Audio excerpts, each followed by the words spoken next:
नमस्कार, मेरा नाम है श्वेता शर्मा और आज बात 3i एटलस की एक बार फिर से। अब आप कहेंगे कि एक बार फिर मैं 3i एटलस की बात कर रही हूँ। Why don't I get over with it?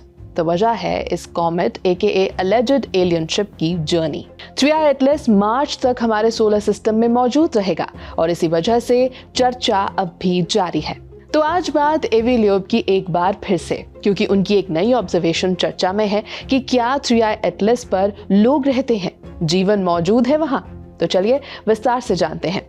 Scientist मानते हैं कि शुरुआत में मार्स और अर्थ के बीच रॉक्स का एक्सचेंज हुआ होगा। मार्स छोटा प्लैनेट है, इसीलिए वो अर्थ से पहले ठंडा हो गया। 4.2 बिलियन साल पहले जब एस्ट्रॉइड्स मार्स पर टकराए थे तो वहां के रॉक्स स्पेस में उड़ गए और शायद उनमें से माइक्रोब्स अर्थ तक यानी हम तक, धरती तक पहुंच गए। इस तरह लाइफ यहां पर यानी धरती पर पैदा हो गई। मार्शियन रॉक ALH 84001 ने ये प्रूव किया कि ये जर्नी में ज्यादा गर्म नहीं हुआ। जीनोम स्टडीज के हिसाब से लूका यानी कि लास्ट यूनिवर्सल कॉमन एंसेस्टर भी लगभग 4.2 बिलियन साल पहले था। मतलब हो सकता है कि हम सब असल में मार्शियंस हों। एक प्लैनेट से दूसरे प्लैनेट तक रॉक्स के थ्रू लाइफ का ट्रांसफर होना पैनस्पर्मिया कहलाता है, पर यह प्रोसेस बहुत ही इनएफिशिएंट है क्योंकि ज्यादातर स्पेस रॉक्स एटमॉस्फेयर में जल जाते हैं। अगर कोई एडवांस सिविलाइजेशन चाहे तो वो टेक्नोलॉजी के थ्रू लाइफ को ज्यादा इफेक्टिवली फैला सकती है। इसे डायरेक्टेड पैनस्पर्मिया कहते हैं। इससे एक बड़ा सवाल एवी लियोब ने उठाया। उन्होंने कहा कि क्या यूनिवर्स की ज्यादातर लाइफ नेचुरली आई है या किसी ने उसे आर्टिफिशियल सीड की है। हम सिर्फ नेचर को फॉलो करने के लिए मजबूर नहीं हैं, हम भी लाइफ को इंटरस्टेलर जर्नी पर भेजने का सपना देख सकते हैं, जैसे डैंडेलियन के बीच हवा में उड़ जाते हैं। अगर हम मिल्की वे के अलग अलग कॉर्नर्स में लाइफ फैला दें तो ये हमारा सबसे बड़ा मोमेंट होगा जो सूरज के खत्म होने के बाद भी रहेगा। पर सवाल ये है कि ये सबसे सस्ता और प्रैक्टिकल तरीका क्या हो सकता है, और यही सवाल पूछ रहे हैं एवी लियोब। उनका मानना है कि इसका एक मौका शायद अभी हमारे सामने है, यानी कि इंटरस्टेलर ऑब्जेक्ट 3i एटलस के रूप में। वेब टेलीस्कोप के डाटा के मुताबिक इसके आसपास गैस और डस्ट में पानी, CO2, CO और मीथेन मौजूद है, जो लाइफ के लिए यानी जीवन के लिए यूजफुल होते हैं। उन्होंने इस ऑब्जर्वेशन के बेसिस पर एक हाइपोथेटिकल सिचुएशन बताई। उन्होंने कहा कि मान लीजिए कि जैसे ही 1 जुलाई 2025 को 3i एटलस डिस्कवर हुआ था, स्पेस एजेंसीज ने एक स्पेसक्राफ्ट लॉन्च किया हुआ होता।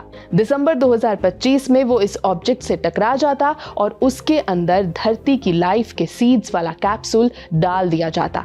उस कैप्सूल में रेडियो एक्टिव मटेरियल होता जो अंदर का टेम्परेचर वार्म रखता। वहां माइक्रोब्स ग्रो करते, मल्टीप्लाई होते और एक स्टेबल कॉलोनी बना लेते।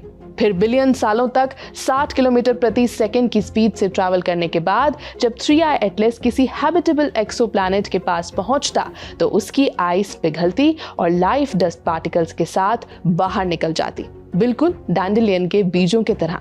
एवी लियोब का मानना है कि ऐसे मिशन का खर्चा न्यूयॉर्क के फ्रीडम टावर जैसे मॉन्यूमेंट से भी कम हो सकता है। आज की टेक्नोलॉजी से ये पॉसिबल है, बस प्रायोरिटी होनी चाहिए। उन्होंने कहा कि अगर हम ये सोच सकते हैं तो हो सकता है किसी और सिविलाइजेशन ने पहले ही ये कर लिया हो, शायद वो हमसे काफी पहले यूनिवर्स में आ चुकी थी। उनका मानना है कि इसीलिए तीसरा सवाल भी उठता है कि क्या 3i एटलस के डस्ट में पहले से ही कोई लाइफ है।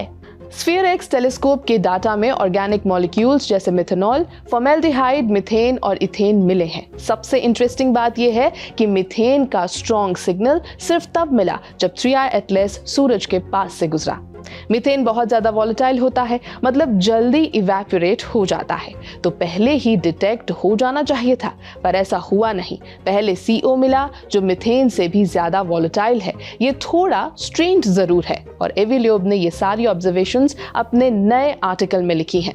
उनका कहना है कि इसका मतलब ये हो सकता है कि मीथेन अंदर से निकला हो या फिर किसी बायोलॉजिकल प्रोसेस से बना हो।